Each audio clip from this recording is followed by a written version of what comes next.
সালে এসেও এমন জরাজীর্ণ করে কেউ বসবাস করে? হ্যাঁ, বসবাস করছে, তাও আবার পৌর এলাকায়। প্রশ্ন উঠতে পারে, দারিদ্র্যের কষাঘাতেই এমন পরিস্থিতি নাকি অন্য কোনো কারণ আছে?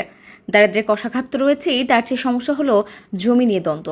কয়েক যুগ ধরে দখলে থাকার পরও পুরাতন জরাজীর্ণ ঘরটি মেরামত করবে সেটুকুও করতে দিচ্ছে না প্রতিপক্ষ। ফলে দিনের পর দিন, মাসের পর মাস, বছরের পর বছর এই জরাজীর্ণ ঘরেই বসবাস করতে হচ্ছে দুই সহোদর ভাই ও তাদের পরিবারের লোকজনের। বৃষ্টি হলেই চালের বড় বড় ফুটো দিয়ে ঘরে পানি পড়ে, এতে ভেজে যায় ঘরে থাকা সবকিছু। প্রাণহানির ঝুঁকি নিয়েই থাকতে হয় পরিবার দুটোর।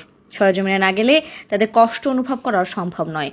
এমনই এক অমানবিক ঘটনা ঘটেছে জামালপুরের মাদারগঞ্জ পৌরসভার জোনাল চাইলেনিপাড়া এলাকায়। জানা গেছে, ওই এলাকার মৃত দুদু মিয়ার দুই ছেলে এশার উদ্দিন ও নাসির উদ্দিনের বাড়ি ভিটের জমি নিয়ে প্রতিবেশী আফরোজা বেগম ও হেলাল মেকারের সাথে দীর্ঘদিন ধরে বিরোধ চলে আসছে। ওই বিরোধের জেরে দীর্ঘদিন ধরে একটি জরাজীর্ণ ঘরে মানবেতর জীবন কাটাচ্ছেন সহোদর দুই ভাই এশার উদ্দিন ও নাসির উদ্দিনের পরিবার। নতুন ঘর তুলতে গেলেই বাধা প্রদান করেন প্রতিপক্ষরা। নতুন ঘর তুলতে না পেরে ঝুঁকিপূর্ণ ওই ঘরেই বসবাস করছেন 7 সদস্যের দুই পরিবার। সরেজমিনে দেখা যায়, টিন ও কাঠের তৈরি জরাজীর্ণ একটি ঘরে গাদাগাদি করে বসবাস করছেন দুই ভাইয়ের পরিবার। ঘরের বিভিন্ন অংশ নড়বড়ে, ছাউনির একাধিক জায়গা ফুটো।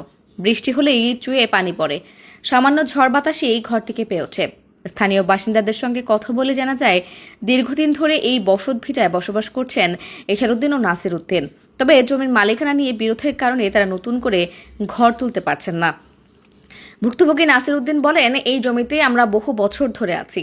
আদালত 3বার আমাদের পক্ষে রায় দিয়েছেন, তারপরও প্রতিপক্ষ ঘর তুলতে দিচ্ছে না। বাধা দেওয়ায় নতুন ঘর করতে পারছি না। নাসির উদ্দিন বলেন, বর্ষা এলে কষ্ট আরও বেড়ে যায়। বৃষ্টি হলে ঘরের ভেতর পানি পড়ে। সন্তানদের নিয়ে নিরাপদে থাকা যায় না। সবসময় ভয় হয় কখন ঘর ভেঙে পড়ে। এ বিষয়ে প্রতিপক্ষ হেলাল মেকারের ছেলে শাহরিয়া সাকিব বলেন, জমিটি নিয়ে আদালতে মামলা চলমান। বিষয়টি নিষ্পত্তি না হওয়া পর্যন্ত সেখানে নতুন করে ঘর নির্মাণ করতে দেওয়া হবে না। বিষয়টি নিয়ে থানা ও উপজেলা পরিষদে মীমাংসায় বসতে আমরা ইচ্ছুক রয়েছি।